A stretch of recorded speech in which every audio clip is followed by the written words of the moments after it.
Alright, I just wanted to make a real quick video. I was watching and reading a little bit about King David and King Solomon. And everyone knows Solomon was the wisest man to ever live. He was the wisest man, and he had an abundance of it. You asked him, Solomon, what do you want? He said, give me wisdom. Solomon was wise. But what was his downfall?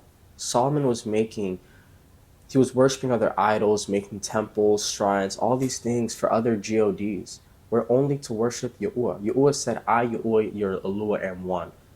There is no other beside me. There's no other Savior. There's no one else we're to worship or praise aside from Yahuwah.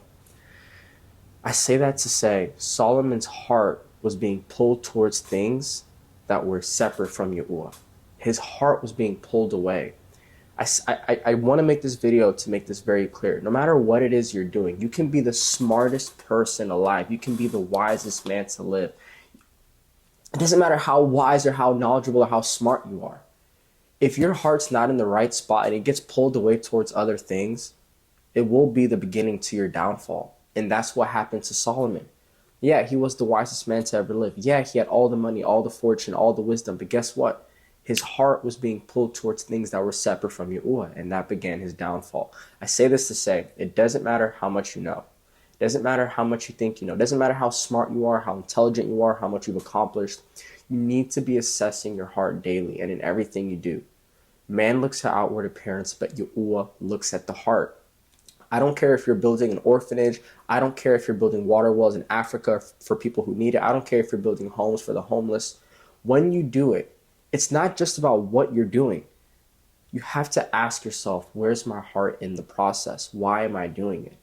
If you're building an orphanage for homeless kids in a country, that's great. But if you're doing it because you want to talk about how you did it, or you want to get the fame for doing it, or you want everyone to know you're doing it, or you're telling everyone how you're doing it, is your heart really in the right spot? Ask yourself and always assess yourself no matter what it is you're doing. Every time you make a decision, every time you're about to do something, everything in life, always assess and analyze your heart and make sure it's in the right spot and it's congruent with the truth. And it's congruent with what it needs to be congruent with, which is Yahuwah and his law.